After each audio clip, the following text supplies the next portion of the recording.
Welcome, welcome. I am so glad y'all are here today.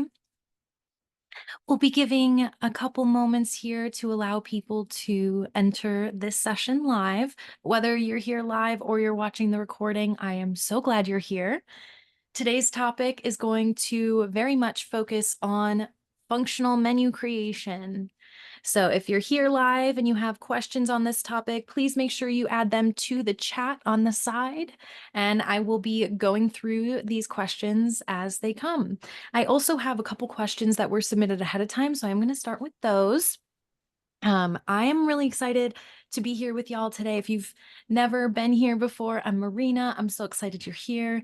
I absolutely love talking about functional mixology, especially because we're at a really exciting moment in the industry where, about a month ago, the article came out that confirmed everything that we thought in terms of alcohol has finally been dethroned as the number one beverage or substance of choice for people in the United States to consume.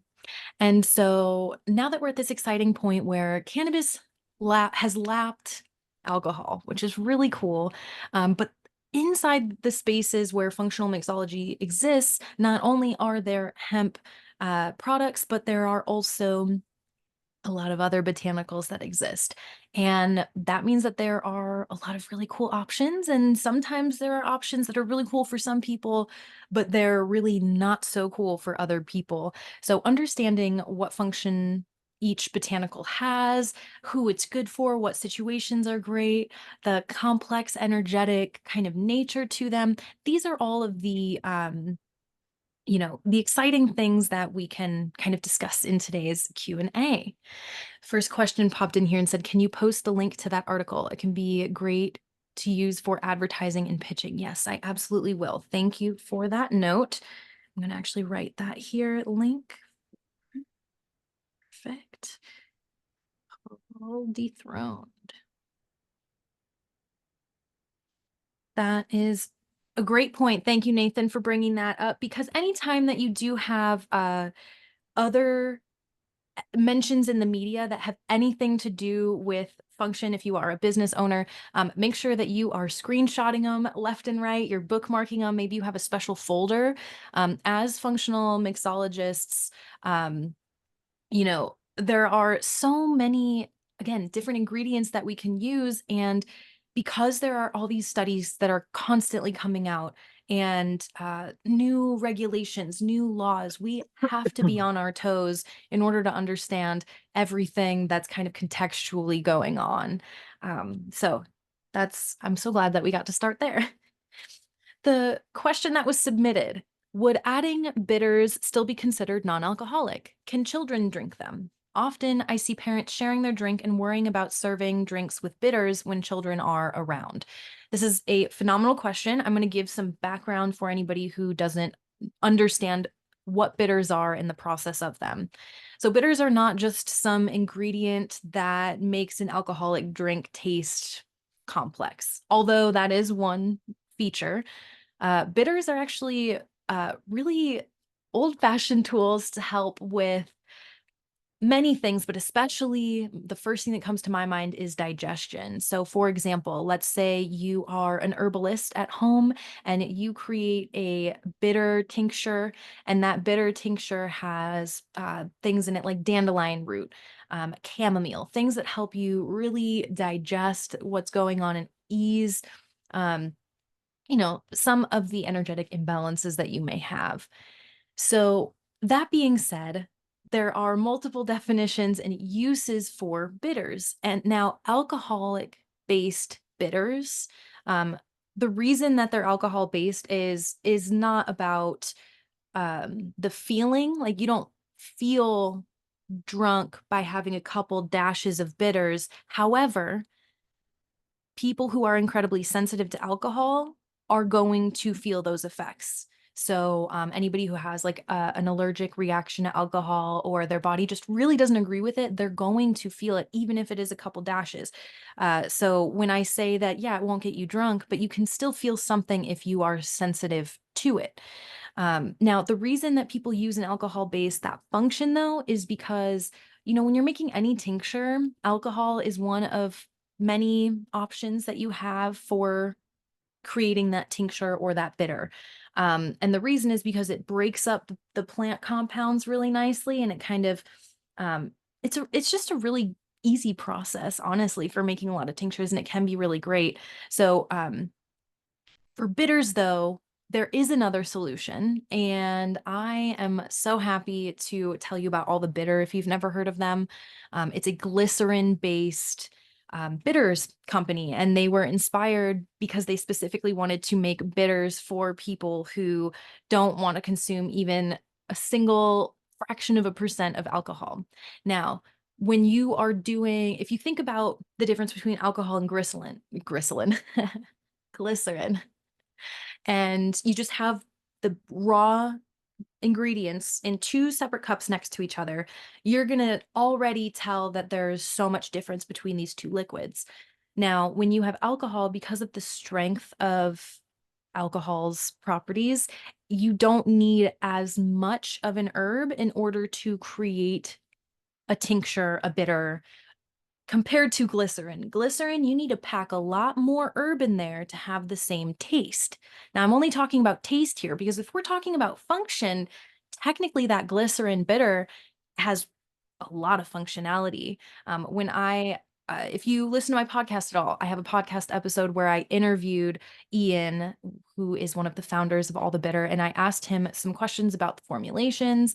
And he goes into depth in those episodes that because you need more herb in a glycerin base, you're going to have naturally more of the positive balancing effects that like of the herbs that they use. So if you take a look at the ingredients on their like within each of their formulations, they've, not snuck, but they've added these other functional herbs in there that are actually so incredible. And it's insane to me that they're so successful just being a glycerin-based bitter that tastes good. They don't even like do the advertising of the fact that they're actually really functional because the taste is what matters to most people. It's the first impression, and first impressions matter for a lot of people, especially beverage category things.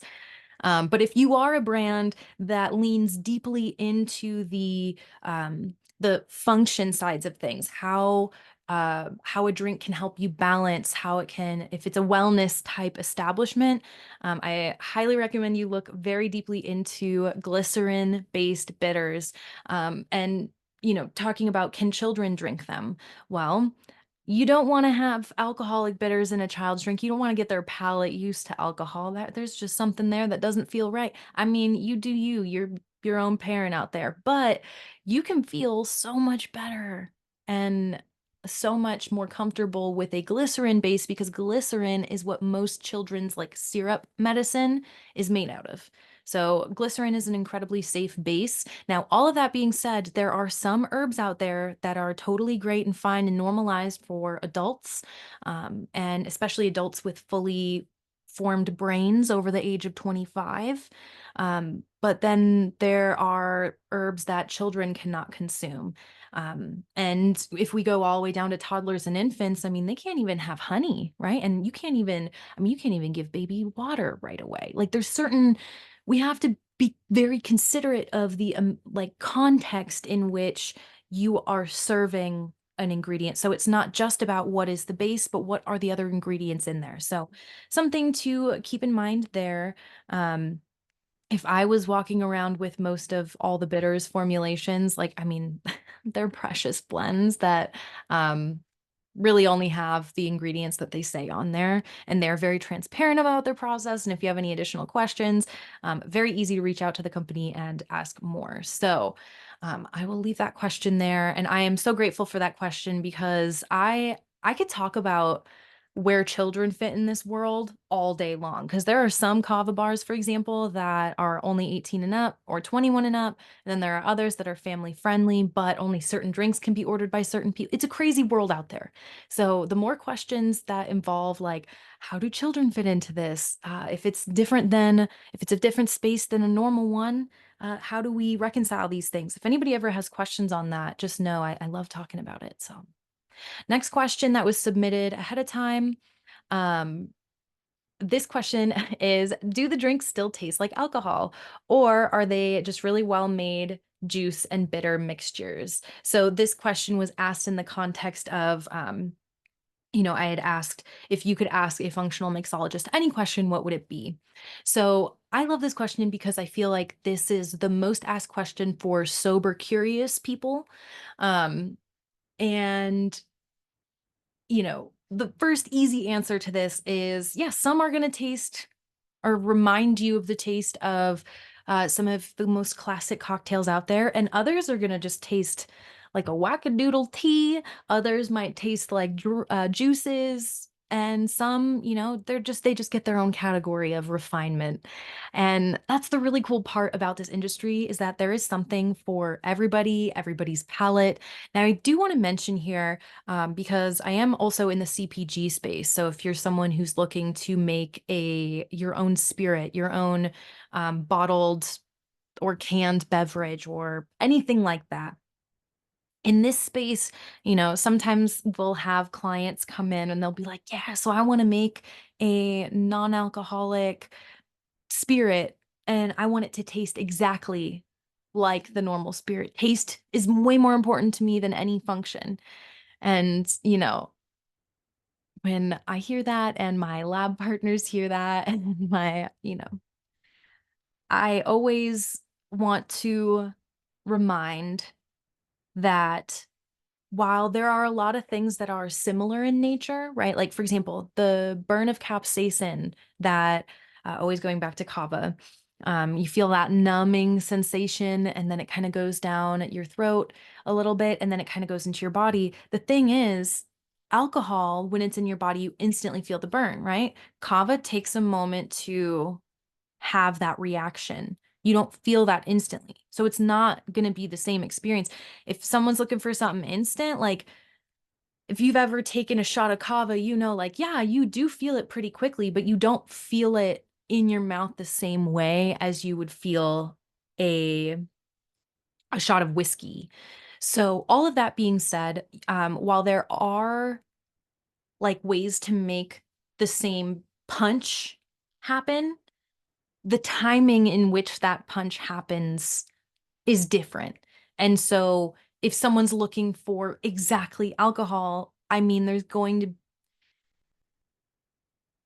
don't know, there's just some questions to ask there because there's so many other interesting functions and botanicals that we can use to provide a very pleasant and exciting experience that, has a refined palate that doesn't have to taste like alcohol. So I want to also mention here, the second half of the question was, are they just really well-made juice and bitter mixtures? So I feel like people who aren't in the beverage industry have a different definition of juice to those of us on the inside. So to me, juice,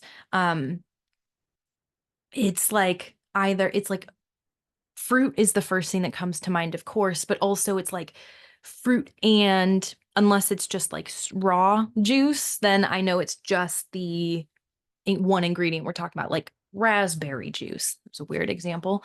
Then I know it's just raspberry in there. Then if I have like, limeade, for example, that's a juice, but that's lime juice, agave, and water mixed together. And so that's technically a recipe, right? So juices to me can be either base ingredients or a recipe, but are still a base ingredient in the main attraction of the drink. And then, so to say just juice and bitter to me is like missing the point of functional mixology. So if someone out there is only making mocktails with juices and bitters, I mean, it's a tasty little refreshing delight, but I wouldn't call that like a functional beverage, right? Because the definition of a functional beverage is that it provides some benefit to you or some effect for you, some change in state. If you're just consuming something with like sugary juice with bitters, it depends on the bitters. If that bitter is really well thought of, like, for example, you're using all the bitters glycerin base that has a very high potency and you're using, a significant amount there, then absolutely now you have a functional beverage. And then that's where people need to understand the definition of an actual bitter, because people who only drink alcohol, like I mentioned before, just think bitters are something that makes your alcoholic drink taste more fancy or refined or balancing of the palate. They don't realize that there's actually more function that can be added to it when it's not thrown into an alcoholic drink that just totally kills any of the like active components of it. So, this kind of question to me is really exciting. If someone ever asks questions to you like this, if you're a business owner out there listening, um, you know, I want you to think of this because, my job here at the Modern Mocktail is to specifically help, like, my number one goal is to help businesses and business owners who run non-alcoholic establishments. I want to help them run them well. I want to make sure that they've got all the support they need. If they need a think tank to figure out a weird problem, I am here to help them, right? That is always the goal. But sometimes people who are in my audience are also fans of mixology. They make their own drinks at home. Maybe they don't own a business. Maybe they're just like, not just but like, as in they don't own a shop, but maybe they are a kava tender or a server or a manager, like just trying to learn a little bit more. And like I mentioned, my number one goal is to typically help business owners. And therefore, that helps the masses because then I'm helping a lot of people. When I get comments from people who are not business owners, but just like fans of mixologists, I get really excited because it reminds me of my kava tending days. Those are exactly the questions that I would be asked behind the bar. And if someone ever was to leave a question like that, for example, on your social media, pin that post, give an incredible answer, and then go ahead and send them a DM and be like, thank you so much for asking this amazing question. Please come into the bar. Your first drink is free. Like it is free. Come in. I would love to teach you more. My name is Marina. My next shift is on Friday. Just let me know when you're going to be here so that we can, I can really give you the full experience. And the reason I mention this is because, when I received this comment, of course, I'm happy to answer these questions and I love talking about them. Um, and to me, it's just like, I'm never going to not, but again, this is the type of question that I want to see on more kava bar pages, on more non-alc pages. If you have a really cool beverage menu, these are the kinds of questions that you want to be getting on your social media profile. If you are not getting them, that means there's some part of your advertising strategy that isn't letting people know that you are functional. There's something about your strategy that isn't letting people know that you are a source to get information, right? If, for example, if your social media as a functional mixology establishment has nothing but events on it, are you an event venue or are you focusing on your mixology? You can have multiple aspects to your business, but if you have multiple aspects, that needs to be shown in your feed, right? You need to have a little difference here in what your posting strategy and pattern is in order to convey that you are a place of complexity. You're here for function in the holistic perspective, right? I'm here to be functional. Your beverages are functional. The space is functional. We have these functional events. Cool. That is a beautiful way to marry that together. So just make sure that you are, putting yourself in a position to be a leader, someone who people can go to and get that trustworthy advice.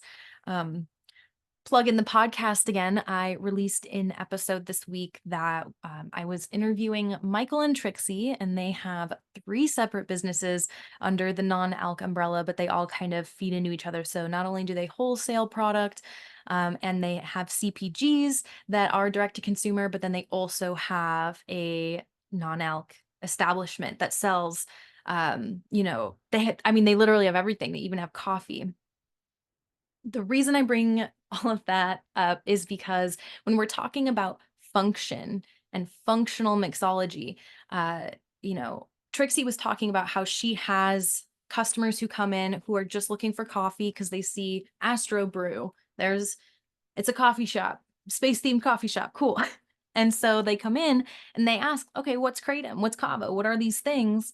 And then even if they didn't buy something that day, that is a trusted place in the community to go to get answers about random like botanicals that are being served on the menu. And they also make it known that that's the kind of business they are because they have these three different um I don't even want to just call them revenue streams, right? They're three separate businesses, right? That are really feeding into the holistic function. The last thing I want to mention here, and I want to remind anyone on the live call, if you want to add any questions to the group chat, please go ahead and do so. Um, but when it comes to functional menu creation, we've talked a lot about function in terms of uh, who we're selling to, but there's also function on your end as a business owner, right? So you don't want to be selling if a drink costs you $4 per bottle, you're not selling it for 350, right? You want to make sure that if you have uh you want to create a menu that's functional for you. So functional as in great uh ROI considering your cost of goods, right? Considering your COGS. You wanna make sure that your actual physical establishment is set up in a way that can handle that. So what I mean is, can your stock room hold enough back stock for 30 days worth of product if it can be good that long? Does your actual bar cooler, does it have the space for things? Do you need to get another, like, storage container or process? Uh, do you need to take more than a couple steps to complete a drink? This is something that's super important to me. And I know if you are a fan of Bar Rescue, if you've watched any of that, John Taffer always talks about how um, the more steps you take to complete a drink, that's more money that's being left on the table. That's less people you can help. That's less of an impact you can make. So, whatever's important to you, just know the more steps you're taking, the longer it's going to take to get there. So, I always like to think about it as a game of basketball. You don't have to dribble if you are just pivoting, so that does not count as a step, but it does count as a step if you have to dribble the ball. So your goal is to really, I mean, if you got to dribble maybe once, twice tops if it's just like god, but even then that's a lot. And what I mean is by the actual preparation of the drink. Obviously, if someone's on the other side of the lounge space and you have to walk it to them, that doesn't, I'm not talking about that. I'm talking about the actual steps to create just what's in the drink itself before it goes out to the customer.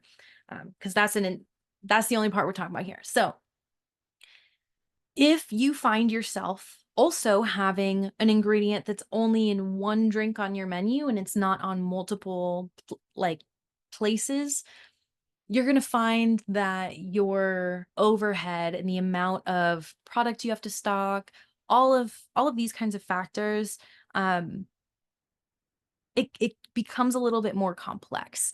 The more you can ensure that each ingredient is used in at least two drinks, the better off you're going to be. Being able to have a clean, clear, and precise menu is so functional. And my husband and I love to watch Hell's Kitchen. It's what I watch every morning before starting work. And so, one thing that Gordon Ramsay mentions, again, 15 Michelin stars, right? The cool thing about having a plate that doesn't have too many ingredients, not having a menu that has a million ingredients, is that you get to focus on what you're selling and what you're serving, and you become an expert at that. You're not a jack of all trades that's like good a little bit at a lot of things. Like, no, you are like, this is what I'm focusing on. Because I understand how, I started the top of this call being like, you know, you gotta there's functions for everybody, so there's a wide variety of things, right?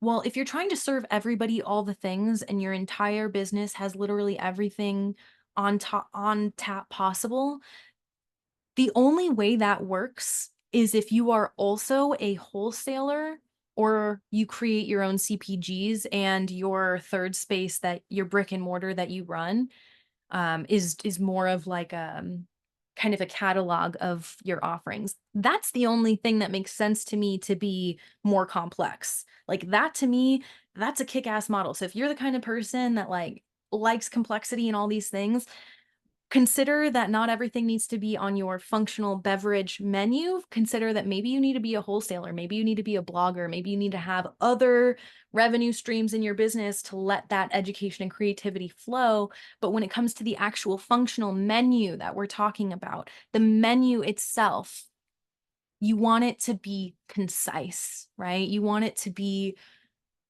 like, let's put it this way. I make this joke all the time where it's like, if you're really good at making a mocktail, 3 ingredients or, like, just a couple things is truly all you need. You don't have to complicate it. If you're the kind of person who goes down the pump line and just puts all the flavors and then puts all the juices, I mean, it's just gonna be a big sugar concoction. So that's to me, it's easier to make a drink taste good when you have a lot of ingredients, but it's also really easy to get lost in the sauce, right? And so where's the function? Where are all the things, right? Typically in holistic herbalism, if you have one ingredient or like one thing that you're trying to accomplish, let's say I'm trying to help lift the spirits of a friend who is super stressed out by her job, right? There are so many relaxing herbs out there, right? And not even the obvious kava and cannabis, but if we're talking like lavender, lemon balm, raspberry leaf, skullcap, ashwagandha. Yeah, all these things are super great. But um step 1 is if it's my friend and she's stressed out, well, there are certain, like, maybe that skullcap and ashwagandha that may or may not be good for her depending on whether or not she's pregnant, right? That's one part of the function, sorry, that, is something to consider there. But also, you only herbalism works best when you mix a couple things together. Now you can make tinctures super complex and add a bunch of things to it. But what I find is anytime I mix like 2 to 4 herbs, there's like effects that I can like for sure understand that they came from these herbs. Whereas if I put too many in there, I'm like, I don't know what was actually helpful and what was extra. And if I only use one, I kind of don't like, you need more of the one. Then okay, let's put it this way. If you wanted to make a tea that was calming and you wanted to do lavender and chamomile, if you did just a lavender tea, you would need to use more than double the amount of lavender than you would on the lavender chamomile tea. Notice I didn't just say double because obviously that's obvious because this would be half and half. I'm saying you have to use more than double the amount of lavender if it's alone in order to get the same effects as if you're doing half chamomile, half lavender, because the plants have synergy. They work together. That's not a woo-woo thing, although there's also a lot of woo-woo to that, but that is a literal, like, scientifically proved thing. And also just in general, we know synergy, the laws of synergy tend to work that way. So all of this being said, when you're creating your menu, you want to focus on a few botanicals, right? You want to focus on these functions, have a couple functions in there. And by functions, I don't mean type of functions. I'm saying types of functional ingredients, right? And then you keep the flavor profile around it simple enough to where you can really have a rising star in terms of the flavor palette, and then there's, like, some other interesting notes around it. So what I mean by this is, because 'cause I'm not trying to be, like, pretentious about taste, I'm just trying to ensure that your drinks taste good and are super functional. So you know how, like, there are some chais out there. Chai is a great example because some people love chai, some people freaking hate it.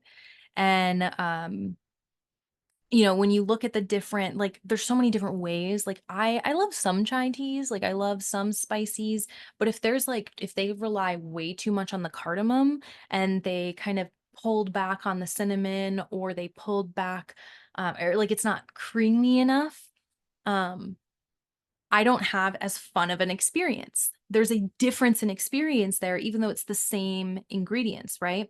And when you're just like, let me find all the spicy things that I can possibly do. I'm gonna throw ginger and nutmeg and cardamom and cinnamon, all of these things all in the same drinks, like, okay. But if you also wanted to add that orange in there, like an orange peel to just like loosen it up a little bit, not make it so spicy. Well, if you have a buttload of all four of those spices I just mentioned, and you're just trying to throw lemon or orange peel in there, that's not going to do much. You got to like tone it down a little bit in order for that symphony to emerge, right? You don't want to be oversaturated here and only a little bit of orange or nothing's going to work. So this is what I mean by a functional kind of overall menu. You want to make sure as you're selecting those ingredients and you're putting them together, um, they make sense too. You're not just like, oh, I love all of these 47 different teas, so let's see how I can fit them into 12 drinks. Mm-mm. Maybe you need a seasonal menu. We can talk a lot more about that. Uh, that's what the functional mixology method is all about. So there will be a link in the below this as I'm sending it out for everybody, for more information on that as well. Alrighty. Do we have any other questions from the live call? Anyone else coming in? Go ahead and pop them in the chat as they come to mind. I personally have one more question on this side, um, and then I will be done with my end of things if no other questions come in. So please utilize the chat if something comes up, even if it's not, even if you feel like it's a half-baked question. Um, Sometimes we don't know what we're trying to ask, and I know sometimes, like, there are Q&As I sign up for all the time where I'm just like, I don't really have a question, I just wanna listen to you talk." Like, I just, like, so I get how sometimes it can feel very, kinda just like, "I'm just here for the ride," but truly just ask yourself if there's something that maybe if you woke up in the middle of the night, what was that? And it had a thought about about your functional mixology or your menu or your how your business interacts with this, that counts, right? There might be a question in there. If there's questions that you have about um, the relationships with people in order to get these ingredients, that counts as functional mixology as well. If you have questions about, some background about ingredients, how marketing campaigns that have to do with these ingredients, and menu choices, design elements, like there's so much that falls under this umbrella. So even if you feel like you have a question that isn't related, there's likely a way you can find a way to make it relate as well. And lastly, I do want to mention that sometimes my best questions are always thought of after the call is over. So if you are one of those types of people, have no fear. Not only can you send me an email, hello@marinamars.com, and I will let you know how I can either answer that question or, if I can just give you something directly. But also, I am hosting Q&A sessions every month. Um, I am going to be doing them a little bit differently starting next month. I'm very excited about it. Instead of doing this whole invitation system to come into this private Zoom call, I am going to be experimenting with some Instagram lives and some YouTube lives to see how that goes. Might end up back here. We'll find out. But point of that is that if you ever have questions, there are always going to be opportunities. It's all about you just taking action to get that question answered because there are people here for you right here. I'm here. I want to help you. Alrighty, I'm going to pull up my final question real quick. Mm, mm, mm, mm, mm.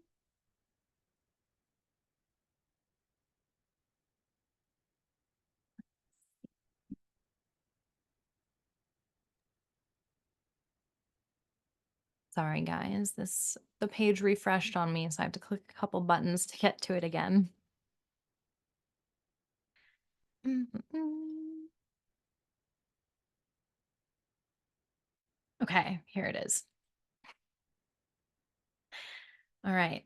I've got so many things to do. How do I even prioritize with my menu creation? I don't know where to get started. But my first question here is, how do I get everyone on the same page if they've already learned some bad habits? This is an amazing question, and I wanted to save it because the thing about this is I understand if you're already a pre-existing business who is trying to do a menu launch, that can be incredibly difficult, especially if um, you're not used to doing them, right? So your audience isn't primed to accept it. If you have to do a price increase and you're not sure of how to show your value, that the value has also increased, that can make it incredibly difficult. If there's no like explanation, there's no launch party, there's no like educational materials to help people understand the the bridge, like how the change occurred, that can cause some tension. And also, it can kind of make you disassociate from your brand identity sometimes if you're launching a menu on some arbitrary timeline that you're just like, oh, I need to get one out, but I feel clustered, right? So, all that being said, let's start with the first. We'll start with the first part of the question, and then we'll get through the last of it.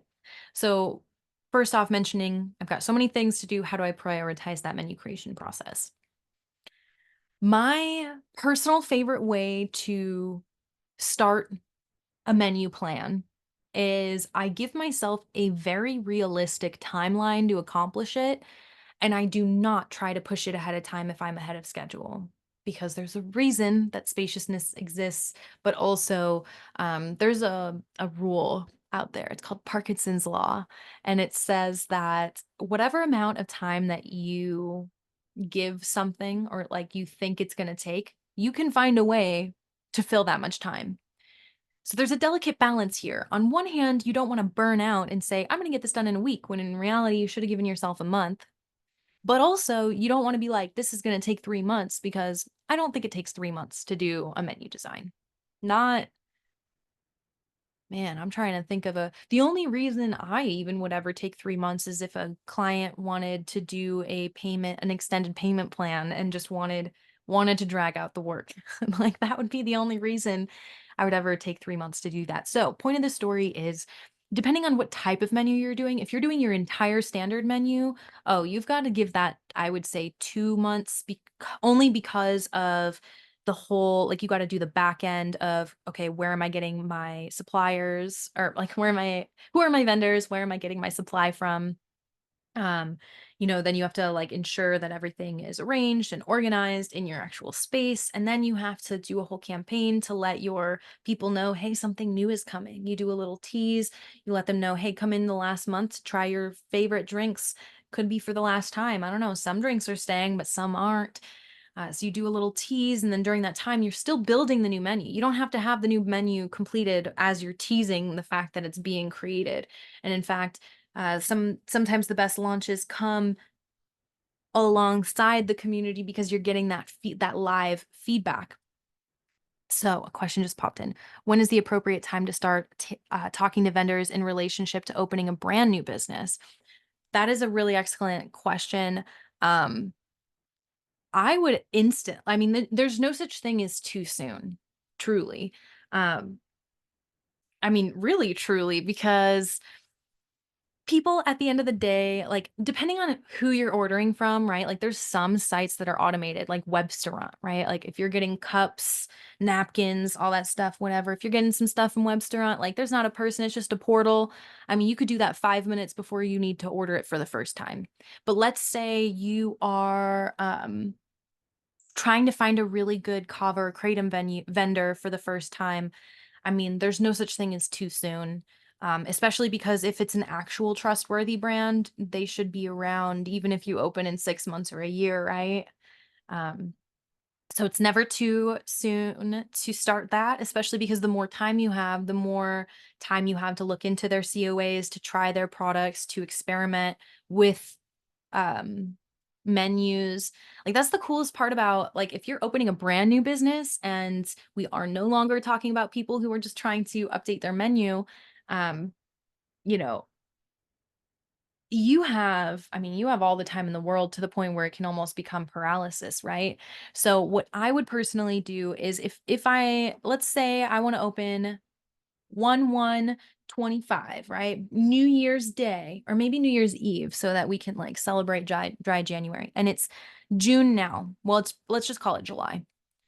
So I've got 5 months to before open, and I know that that month before open, month to 3 who knows, if I have to do some, like, you know, like, updates on my space. Like, I don't know if I have to do a build out in this scenario, but let's pretend the last 30 days of the month, I want to focus on designing, like, finishing up the space, getting everything in place, and training my kava tenders. So really that means that I want my menu to be due and complete by, let's say, Thanksgiving, right? So that I can enjoy Thanksgiving with my family. And then December is when I'm just putting the last of the business together, and I'm really training my new staff, and I'm going, if I have staff, just as an example. Okay, so that gives me from July until uh, Thanksgiving. So let's say, by November 1st, so I would spend now until November 1st, like, solidifying who my vendors are, what are the ingredients, who am I as a business, what am I selling, what are the marketing strategies behind these things, so that you have November up until like November 1st until Thanksgiving to just only focus on the pretty fun part of the menu design, right? That's the part that's like, okay, so like what's my, like, I'm putting my story together. I'm putting my, like, I've done all the work of getting what baseline ingredients and who I want to work with for sure. And I've, along this whole process, part of getting those vendors is experimenting with drinks, right? Because you could meet the best guy on planet Earth, but he could sell some real tragically horrible products, right? So I'm trying these products as they're coming in. I'm making these drinks. I'm taking notes of the ones that I really like along the way. And then maybe by time November 1st comes around, I have a list of 30 different options, 40 different options. I'm like, oh, snap. So now I can sit down on November 1st until Thanksgiving to really be like, okay, now I'm going to map out my story, create my legend, put this whole thing together, like really make it a beautiful, cohesive story that represents your business and all of the products you've chosen out of your 40 recipes that you've come up with during your time of meeting with all of these vendors. And these are random numbers, by the way, that I'm just throwing out there. Maybe you only want to have a drink menu of 20 drinks instead of 40. So now you're going to look through all of those and then consider all the other things I mentioned. So, okay, what are the top 20 here? Not only, so I'll rank them top 20 in terms of taste. Then I'll rank them top 20 in terms of functionality. Then I'm going to rate them. Instead of rating, I'm going to actually just categorize them and see which ones have ingredients that overlap more than others. Because maybe I have, you know, maybe 15 of them are all kava recipes and I only have 5 kratom, for example. Well, then I know I need to push out more kava, like maybe take more kava options off the menu, or maybe that informs me that, okay, maybe I'm actually more of a kava dominant space, or maybe I need to come up with more kratom recipes. That will inform you. See how this part about, shit, I don't know what to prioritize, it becomes clear as you're in the process. So I'm gonna kind of leave it there. I go into very big depth on this topic in functional mixology method. So again, check that program out if you want to learn a little bit more about how I would prioritize, really, like, this is my actual to-do list, because that course does come with an actual to-do list that if you cross everything off and then you get to the very end, not only is it an online course, but the very end, once you've completed all the modules, you've already done all the work to have a consultation session with me, and it's just a one-on-one. It's not a group setting, it's just me and you. We sit down for at least an hour, and we just go through everything that you have learned in the program and what you've put together, and then I help you cross the finish line. Like, if it's a Canva file, you can literally share it with me, and I will edit it with you live on the call, and we will get you to the finish line and have an incredible product. So, very excited about that one. To finish the second half of the question that was asked before, how do I get everyone on the same page if they've already learned some bad habits? So, and I mention this because sometimes when you're doing a menu launch, you may have, "Oh, sorry, we're not doing happy hour the same way." Or maybe you have an old employee who's just like a little grumpy and is just like, "Oh, well, this is the way that I've always done things, so this is the way I'm gonna do it." Like, sometimes you're just gonna have those people. And that's why when I say you have to have a menu launch, that means that you need to have not only a party for the customers to understand what's going on, but you need to have a special meeting with your cava tenders, your servers, your staff before the launch. And in fact, I would do it 1 week before your official launch party that's public. I would close down early on like a Sunday night or whatever's chill for y'all. Sunday, Monday, Tuesday, I don't know your business, but I would close at like 7 p.m. that day, and I would have, or 8, and then I would have like a special training with the kava tenders where they get to try everything on the menu. They get to make it all. So just budget that you're going to have some drink cost because it's a training, and then that gets them excited. And then for the next week, maybe during that staff internal launch party, and you're pumping them up and you guys, you're so amazing. Look at these drinks. Oh, you're all gonna nail them. You have all week to or memorize these drinks. Like, it's gonna be wonderful. You're just doing nothing but cheering them on. If you need to put on a cheerleader outfit, that's what you're gonna do, because that's your job as their leader, is to get them pumped and excited about this launch party so that they want to invite people on, on the following Saturday when you're having your big launch party. So within that, you are getting people on board and you're making sure, what objections do you have? And they're going to let you know, and they're going to be like, "Look, we have these really poorly mannered regulars who are some type of way with us. How do we overcome their objections?" So you have a little sesh. You're seshing out with your super yummy drinks. You're sitting in a circle. This is not a You should really be in like a kava circle, in my opinion, for a thing like this, because you're getting together, you're gathering your minds, and you're saying, "Look, as a team, we love these things. We're going to make sure that any customer who has questions, they're going to feel better about it, because we're going to give them answers and we're going to show them the value. And if there is a price increase, we're going to make sure they see why. And we're going to give them 12 times the value of the experience in order to really make them feel like it is a no-brainer to come back." And therefore, you have overcome slow season. I want to mention that I'm just so humbled and honored to be a part of so many different kava bars journeys and other non-alc spaces. And when I was a chief operations officer, I had been able to put an end to our slow season because I specifically launched a menu the day that we historically always tanked, because summertime in a hot place, everybody wants to go other places. But we didn't, for the first time ever, that business that I worked for never had a a summer slow season. And then after that, I started helping other businesses, and I'm hearing the same results over and over again. And it always has to do with the way that you're presenting value. And anytime that there is some sort of dip, or you feel like there are less people in the shop, or there's less people who are hearing you, or "Oh, it's just because our regulars are on vacation." Okay, but there should still be new people cycling through your shop all the time.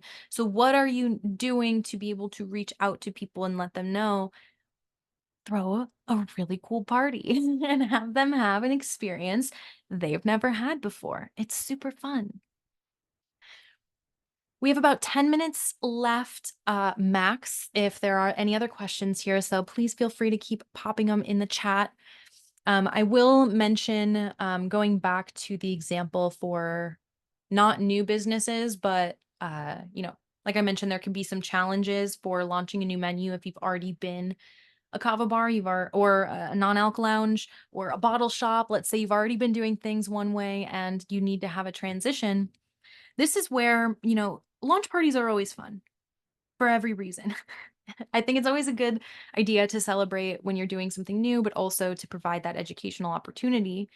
But also, it can be an incredibly powerful experience to, um, you can tie it in with multiple other things. So, for example, there was one kava bar I worked with that was doing a rebrand on top of a menu launch at the same time. So, we threw a whole bunch of things together, came up with a strategy, and, did the whole launch sequence. Super exciting, fun things happen there. So, it is definitely very possible. But we also, when we were kind of creating how that launch was gonna go, it was different fundamentally from a new business. Because in a new business, you need to do a lot of different types of samplings. You're gonna give out different types of educational products because you're introducing yourself as a brand first and foremost. If you are an existing business, you're not rebranding maybe, and you're just like, "Hey, this is my new menu." Well, you're not focused on your brand then, because your brand's not new. The thing that's new is the menu and the selection. So we need to tell a story that bridges the gap. We need to, if you look at anthropology, what is the definition of a ritual? A ritual is an event that occurs that takes you as a person out of your initial role, like your normal role in society. If you're a daughter, maybe you go to work, maybe you're a server, maybe you're a wife, you have all these labels and things that you do in life. A ritual removes you from the zeitgeist and pulls you into this special limbo space. Inside that limbo space, you do some special things, whether it's drinking a special potion, whether it's um, lots of societies have lots of crazy things, you guys. So you can just let your imaginations run wild there. But some sort of action, some sort of physical thing that's happening in order to like literally feel a different state in your body. Like you're literally like you're moving through this limbo. And whether the drink is causing these different things to happen, or it's just the psychological nature of being removed from your normal spot in society, it fundamentally changes you so much so that when you come back on the other side of your ritual, while yes, you come back and you're still a daughter and you're still a wife and you're still a server at your job, but you're different in the sense that after that ritual, you've crossed through a different plane. Like you've crossed through this different barrier. So now you may have some of the same roles on both sides, but now there's like an asterisk over here, right? Like there's like a nuance to it that wasn't there before. So when it comes to your launch process, you whether you're new or not, I think rituals are really cool. But when it comes to established businesses, you want to have some sort of like releasing ritual. And I don't mean this in any sort of spiritual way necessarily. Just take it as it means for your business. So sometimes release can look different ways. Like maybe you have some um really fun like vision board things where you're just like, hey, we're doing this on I did that January 1st example. um so whether it's a new business or not, I think that's a fun one. So it's like, hey, like we're launching this new menu because new year, new me. Like, uh, not only try this menu, but while you're enjoying this menu, like build a vision board for your next year. Anytime I've built a vision board, um, I tend to like remember that day very clearly. So like for better or for worse, right? So uh being putting stuff like there. Maybe you have a really cool other type of like activity. I'm just imagining for some reason like breaking glass or like sand jars. And like, you're just doing something with intention, like some sort of activity that is nice and wholesome. Like, because we are not in some crazy place in the world, right? We are talking about businesses. So we want to make sure we aren't doing anything that like is like, oh, like, let's make voodoo dolls that do things to harm people we don't like. Like, we don't want to go any direction there. I say that because I've seen that before. So I don't know that that's a great route to go, honestly. I'm thinking more of like when I say like release things, like moving into a transition, just think like what are really fun. Like maybe you have I can't remember the word for the Japanese art of breaking things and then filling the cracks with gold to put it back together so it's more beautiful than it was before it got broken. But you could do something like that, right? Maybe you have a bunch of like broken CDs or like random pieces of junk that you found at a thrift store and you're like, "Hey, turn this into something functional." MacGyver, a clock. Like it's time to be a phoenix rising from the ashes, turn it into something, you know, whatever, whether that's a functional piece of art or it's an actual tool, who knows? Depends on what the random box of objects is. I just made that event up on the spot. I've never hosted an event like that, but now I kind of want to. The point of the story is I've done the vision board thing many times. I've done it every single like solstice essentially. And if that's when you're like releasing a seasonal menu, oh, it's beautiful. It's easy to execute. And even the week before, you could do a whole campaign that's like, hey, donate a magazine and you'll get maybe a free ticket for the event. And what the event tickets are all about is like maybe they're raffle tickets. And then you win a whole whoever gets the raffle prize at the end, it's a selection of all of your new things, or maybe it's $100 gift card to try everything on your menu or whatever it is. So you can do so many things. I hope that this functional menu creation Q&A session has taught you a lot about the menu creation process in the sense that you don't always have to like menu creation doesn't just start and end at the piece of paper that's handed out. There's a whole process to it. There's really it's the heart and soul of your business. If you are a beverage company, even if you are not a mixologist, even if you are a bottle shop, this is all of these rules still apply. Um, if you have an entire shelf of options of NA beers and you have like only this much of like non-alc spirits, but most people come in for non-alc spirits, you still want to evaluate your menu. Your menu by definition is just your list of offerings. How are you letting people know about your menus, right?